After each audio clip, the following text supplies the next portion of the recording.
paling mendalam? Alamak, ringkaskan soalan tu. Tak tahu. Berpuas hati dengan apa yang ada.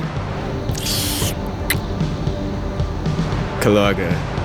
Itu saja yang kita miliki. Wang, kerjaya. TV. Saya tak dapat hidup tanpa TV. Kasih. Kasih dikasihi. Makanan.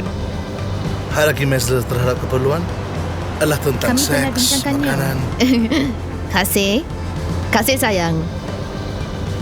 Bagi saya makanan. Kasih sayang kedua. Kasih. Kasih. Dikasihi. Rasanya ia kasih. Saya akan beritahu bila saya tahu.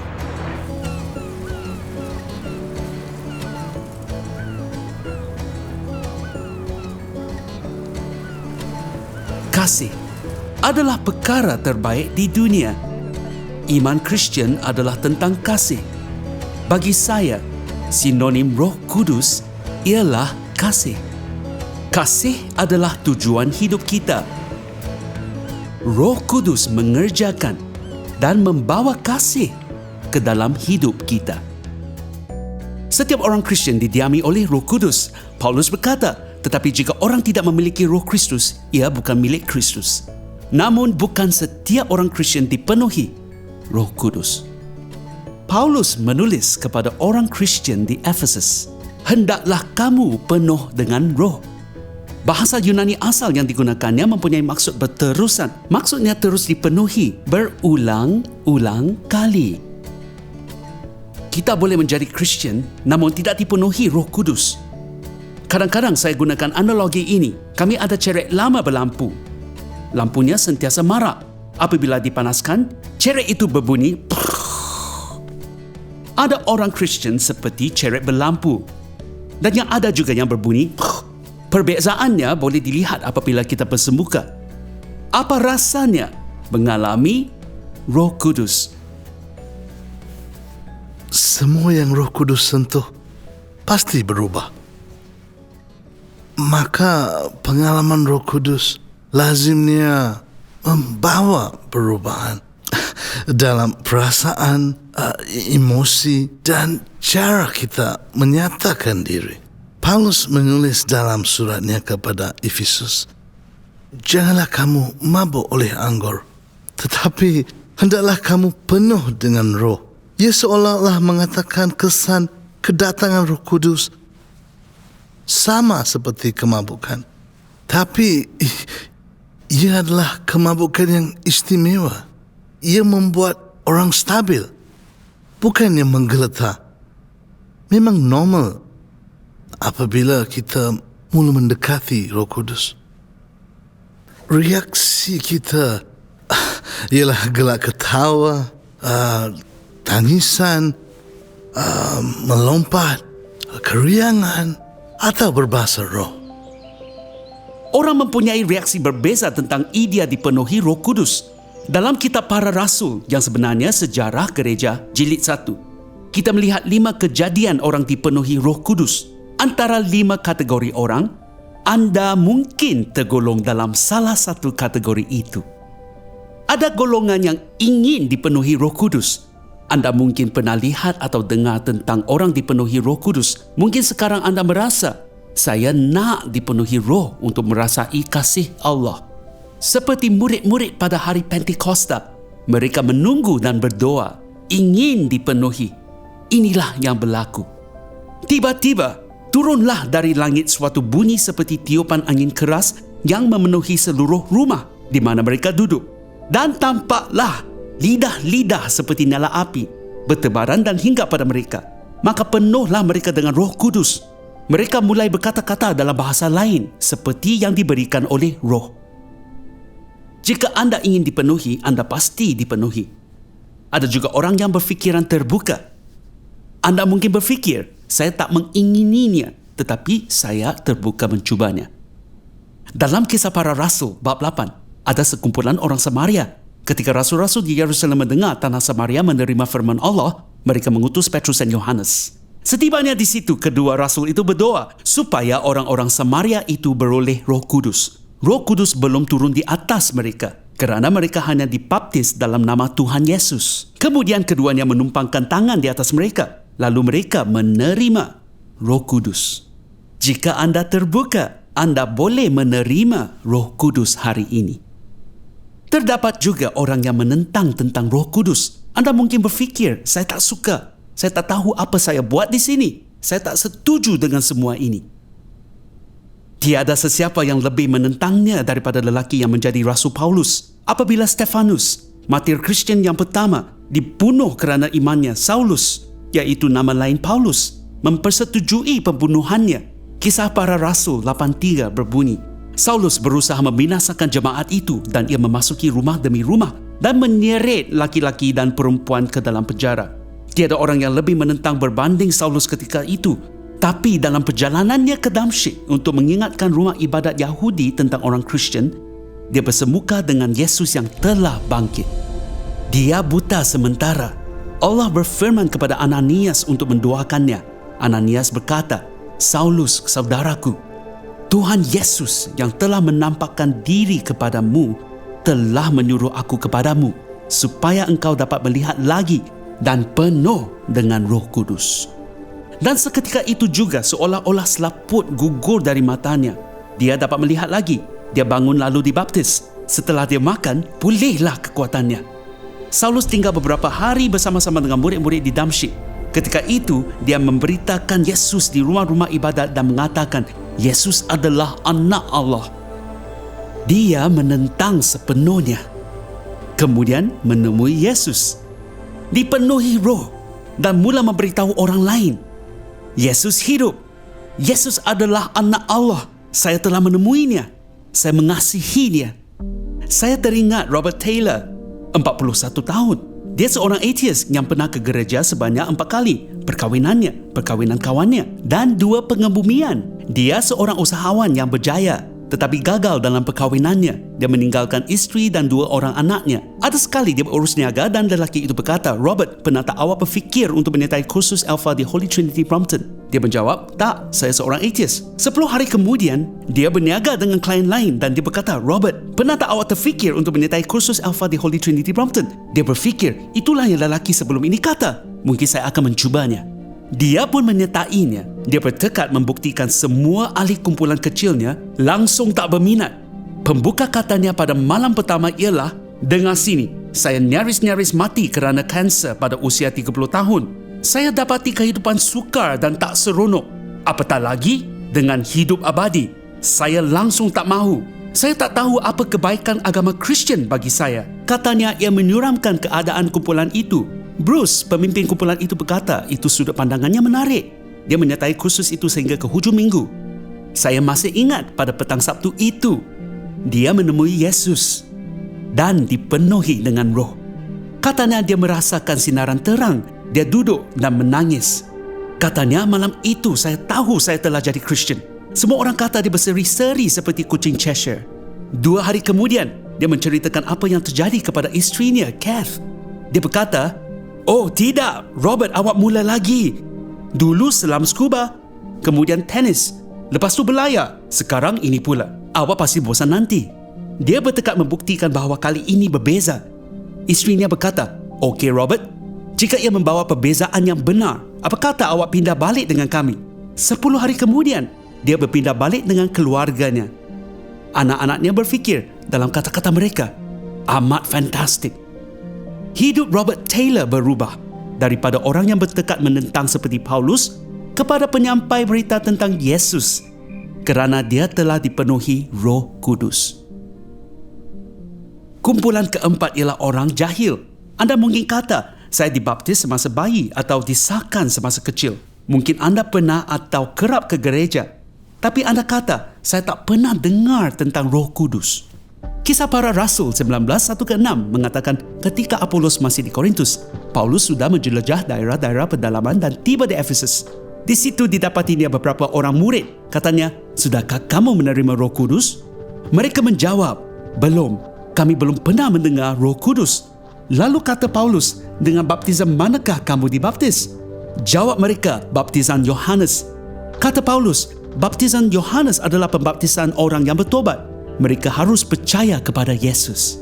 Ketika mereka mendengar hal itu, mereka dibaptis dalam nama Tuhan Yesus. Ketika Paulus menumpangkan tangan, turunlah Roh Kudus. Mereka berkata-kata dalam bahasa roh dan bernubuat. Kumpulan kelima ialah golongan tak diduga.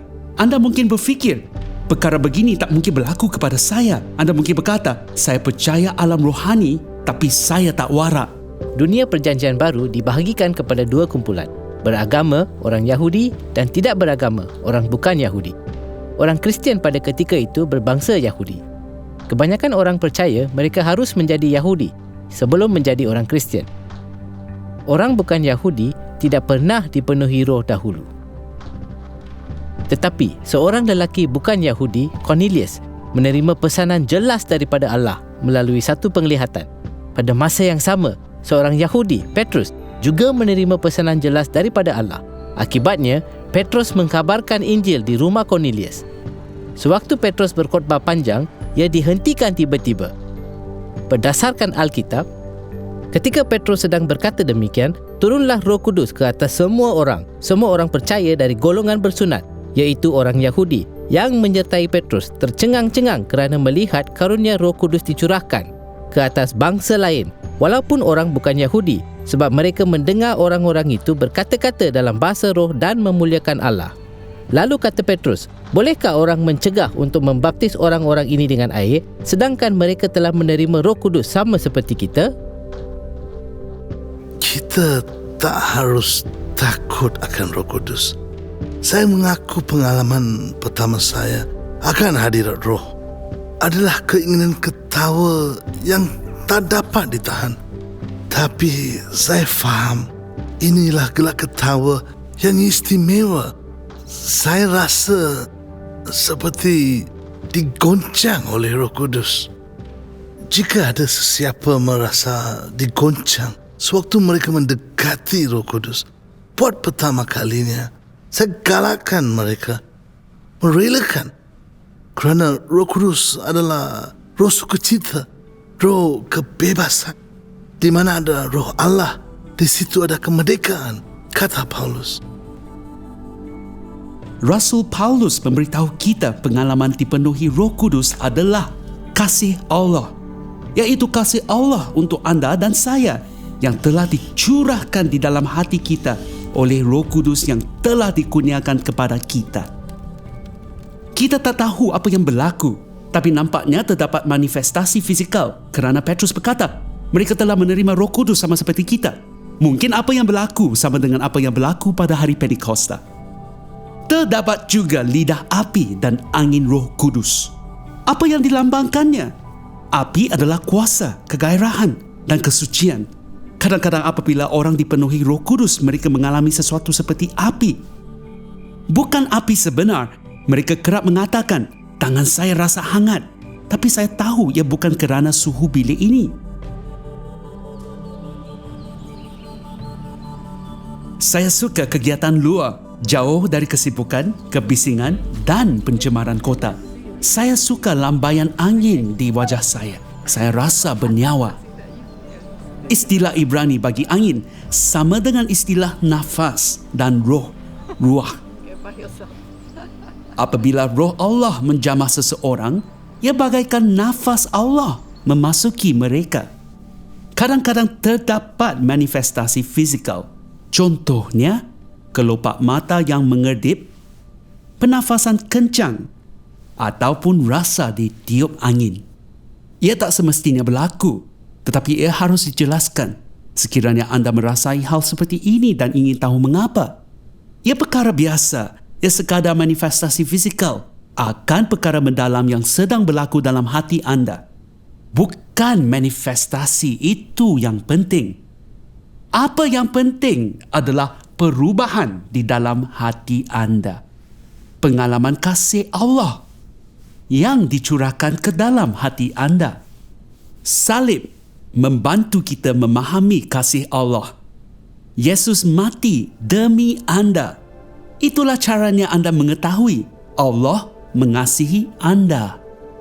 Kita semua mahu disayangi, dijaga dan diingini. Anda mungkin kaya raya atau papa ke dana, tapi kita semua perlu dan mahu merasai kasih sayang. Kita merasai kasih Allah melalui Roh Kudus. Pengalaman ini membuat kita meluahkan kasih sayang kita kepada Allah dalam pujian. Kisah Para Rasul 10:46 mengatakan mereka mendengar orang-orang itu berkata-kata dalam bahasa roh dan memuliakan Allah. Pujian spontan adalah bahasa orang yang teruja tentang hubungan mereka dengan Allah. Saint Augustine berkata, memikirkan engkau, memikirkan Allah, menyentuh seseorang secara mendalam sehingga mereka tidak puas, sehinggalah memuji engkau. Sebab engkau mencipta kami untuk dirimu, dan hati kami tidak tenang sehingga berehat dalammu. Penyembahan adalah teras luahan kasih kita terhadap Allah. Orang di seluruh dunia menyembah dengan pelbagai cara berbeza. Penyembahan seakan-akan menyatukan pelbagai suara kepada satu simfoni. Menyembah bersama-sama memusnahkan halangan apabila kita berkumpul meluahkan kesyukuran dan keterujaan terhadap Allah. Penyembahan melibatkan seluruh diri kita, fikiran, hati, kehendak dan emosi kita. Saya berpeluang mengembara ke seluruh dunia, memimpin penyembahan dengan pelbagai budaya, konteks dan negara. Saya tak fikir ada jenis penyembahan yang terunggul. Kuncinya ialah menyembah dan memuji Tuhan secara nyata dan ikhlas. Yesus tak takut tentang kejujuran atau emosi. Dia menangis secara terbuka. Dia tak takut tentang penyembahan bersemangat. Dia mungkin berdoa dan menyembah sambil mengangkat tangan kerana itulah kelaziman orang Yahudi pada zaman itu. Malah, batu nisan gereja awal menggambarkan mereka mengangkat tangan sewaktu menyembah. Apabila kita mengalami kasih Allah melalui kuasa Roh Kudus, kita mampu menyatakan kasih dan kesyukuran melalui pujian. Kisah Para Rasul 10:46 mengatakan mereka mendengar orang-orang itu berkata-kata dalam bahasa roh dan memuliakan Allah. Setelah dipenuhi Roh Kudus, kita akan mulai menyembah. Ia luahan kelimpahan dari dalam. Sebab itulah penyembahan berkuasa. Ada kalanya kata-kata tidak memadai untuk meluahkan perasaan kita. Saya tak pasti jika anda pernah ingin mengucapkan terima kasih, tetapi tiada ungkapan yang mampu meluahkannya dengan baik. Kisah Para Rasul 10:46 berkata, mereka mendengar orang-orang itu berkata-kata dalam bahasa roh. Seolah-olah mereka menerima bahasa cinta baru. Mereka dapat meluahkan kesyukuran kepada Allah tanpa batasan bahasa. Ini juga berlaku dalam Kisah Para Rasul bab 2 pada hari Pentekosta dan juga dalam bab 19. Sebelum itu, saya ingin katakan bukan semua orang Kristian berbahasa roh. Ia bukan tanda orang Kristian atau tanda dipenuhi roh. Anda boleh dipenuhi roh dan tidak berbahasa roh. Tiada Kristian kelas pertama yang berbahasa roh dan Kristian kelas kedua yang tidak berbahasa roh. Kedua, ia bukanlah kurnia yang paling penting. Ia dibincangkan dalam Alfa kerana ia salah satu kurnia pertama yang orang alami. Petikan Alkitab paling terkenal dan sering dibaca di upacara perkahwinan adalah 1 Korintus bab 13 tentang kasih. Adakah anda perasan akan ayat pembukanya? Sekalipun aku berkata-kata dengan bahasa manusia dan bahasa malaikat, jika aku tidak mempunyai kasih, aku sama dengan gong yang berkumandang. Paulus maksudkan dua jenis bahasa. Pertama sekali, bahasa manusia, dan kedua, bahasa rohani. Tapi tanpa kasih, ia sia-sia saja. Beberapa tahun lalu, kami berada di hujung Minggu Alfa. Pada akhir sesi, masa diluangkan untuk mendoakan orang lain. Seorang bernama Penny Burnett berdoa untuk seorang wanita muda bernama Anna. Semasa Penny berdoa untuknya, dia kehabisan kata-kata dalam bahasa Inggeris. Jadi, dia mula berdoa dalam bahasa roh. Anna membuka matanya, tersenyum, ketawa dan berkata, "Awak berbahasa Rusia?" Sebenarnya, Anna fasih berbahasa Rusia dan menyukai bahasa itu. Namun, Penny tidak tahu bahasa itu. Penny bertanya, "Apa yang saya kata?" Jawab Anna, "Awak kata, anak kesayanganku, anak kesayanganku." Itulah yang Anna perlukan. Dia tidak merasa Allah mengasihinya. Jika Penny memberitahunya, Allah mengasihi awak, dia mungkin tak percaya. Atau hanya berfikir, baguslah. Hakikat dia mengatakannya dalam bahasa Rusia. Anak kesayanganku berulang kali dalam bahasa yang disukainya. Dan Allah menggunakan Penny untuk menterjemahkan mesej ini dalam bahasa yang disukainya. Ia amat bermakna bagi Anna dan mengubah kehidupannya. Kadangkala kita berdepan dengan bahasa manusia. Seseorang diberikan keupayaan luar biasa untuk bercakap dalam bahasa yang diketahui. Secara lazimnya, ia bahasa rohani yang tidak difahami. Dalam 1 Korintus 14:2, Paulus menjelaskan, siapa yang berkata-kata dengan bahasa roh tidak berkata-kata kepada manusia, tetapi kepada Allah.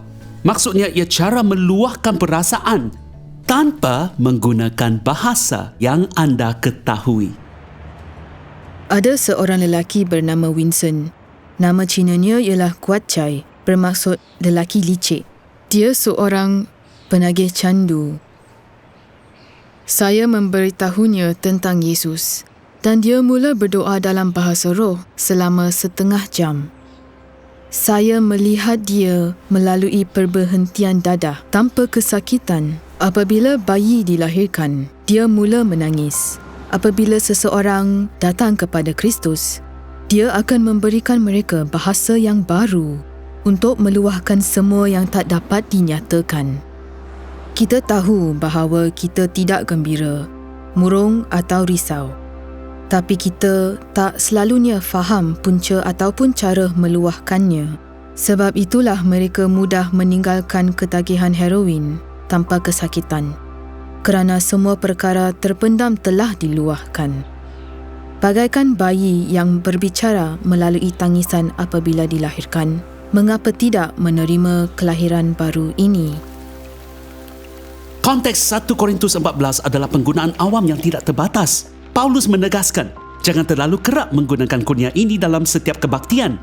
Dalam kata lain, mereka terlalu teruja tentang kurnia bahasa roh sehingga daripada bercakap dalam bahasa yang dapat difahami, seseorang akan bangkit dan berbahasa roh. Dia berkata, lebih baik mengatakan 5 perkataan yang boleh difahami daripada 10,000 patah perkataan dalam bahasa roh. Katanya, tapi jangan melarangnya. Pentafsiran harus disediakan di tempat awam. Katakan, saya rasa inilah mesejnya dalam bahasa roh. Tapi secara persendirian, Paulus mendorong penggunaan bahasa roh. Katanya, aku berkata-kata dengan bahasa roh lebih daripada kamu semua. Katanya, aku akan berdoa dengan rohku. Aku akan menyanyi dan memuji dengan rohku. Secara umum, berdoa dalam bahasa roh secara kedengaran harus dilakukan bersendirian. Malah bernyanyi dalam bahasa roh bolehlah aktiviti bersama-sama. Kita semua terlibat. Kita mendengar nyanyian satu sama lain. Bunyi yang indah terhasil apabila kita memuji Allah bersama dari hati. Saya gemar dan turut bernyanyi dalam bahasa roh. Saya tahu bahasa roh adalah kurnia roh. Ia adalah cara untuk melepasi rancangan, konsep, kata-kata dan had untuk berhubung dengan Allah secara rohani. Kurnia ini mempunyai sokongan semula jadi dalam puisi atau lukisan. Ada maksud tersirat di sebalik imejnya. Begitu juga dengan bahasa roh.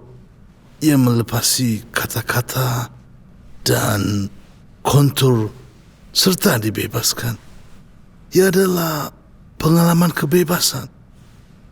Ia alat yang berkuasa khususnya untuk rayuan, untuk mengakui kuasa ke atas situasi. Ia adalah kurnia khas untuk pemujaan. Mahukah anda dipenuhi Roh Kudus? Dalam pengalaman saya, terdapat 3 halangan. Halangan pertama ialah keraguan. Saya tak akan terima meskipun meminta. Yesus berkata dalam Lukas 11:9, saya berkata kepadamu, mintalah, maka akan diberikan kepadamu. Murid-murid itu mungkin berasa ragu. Dia berkata, carilah, maka kamu akan mendapat. Ketuklah, maka pintu akan dibukakan bagimu. Mungkin mereka berfikir, ya mungkin kawan, jiran atau orang di sebelah saya. Tapi bukan saya. Yesus pun berkata, setiap orang yang meminta, menerima, dan setiap orang yang mencari, mendapat. Dan setiap orang yang mengetuk, pintu dibukakan. Anda boleh bayangkan muridnya berkata, Okey. Halangan yang kedua adalah ketakutan. Okey, saya percaya saya akan terima. Adakah saya mahukannya? Apa yang akan berlaku? Kalau saya minta, adakah Tuhan berikan saya sesuatu yang teruk? Yesus berkata, Bapa manakah jika anaknya minta ikan, akan memberikan ular? Atau jika ia minta telur, akan memberikan kepadanya kalajengking? Jadi jika kamu yang jahat tahu memberi pemberian yang baik kepada anak-anakmu, apalagi Bapamu yang di syurga, Dia akan memberikan Roh Kudus kepada mereka yang meminta daripadanya. Jika anda meminta Roh Kudus, Dia tidak akan memberikan sesuatu yang dahsyat, tapi sesuatu yang menakjubkan, iaitu Roh Kudus. Halangan ketiga adalah kekurangan. Misalnya, saya tak layak. Kehidupan saya bercelaru. Awak tak tahu. Memang betul saya tak tahu. Tapi Allah tahu dan Dia mengasihi awak. Saya belum cukup matang. Saya baru saja menjadi orang Kristian. Saya boleh bayangkan Allah berikannya kepada orang Kristian yang baik atau matang. Tapi bukan saya. Yesus tidak mengatakan, apalagi Bapamu yang di syurga, Dia akan memberikan Roh Kudus kepada orang Kristian yang matang atau yang baik. Dia berkata, apalagi Bapamu yang di syurga, Dia akan memberikan Roh Kudus kepada mereka yang meminta daripadanya. Apa kata kita memintanya? Kita akan menjemput Roh Kudus untuk datang dan memenuhi semua orang di sini yang mengingininya. Kita akan doakan doa yang ringkas. Datang Roh Kudus. Itulah doa yang paling purba di gereja. Inilah cara kita meluahkannya. Kita mengucapkannya dengan tangan terbuka. Tuhan, saya ingin menerima. Ini bertentangan. Iaitu jangan mendekati saya. Ini ialah cara berkata kepada Allah, Tuhan, saya bersedia menerima Roh Kudus pada hari ini. Kemudian, kita akan mendoakan doa yang ringkas. Sekarang, datanglah Roh Kudus.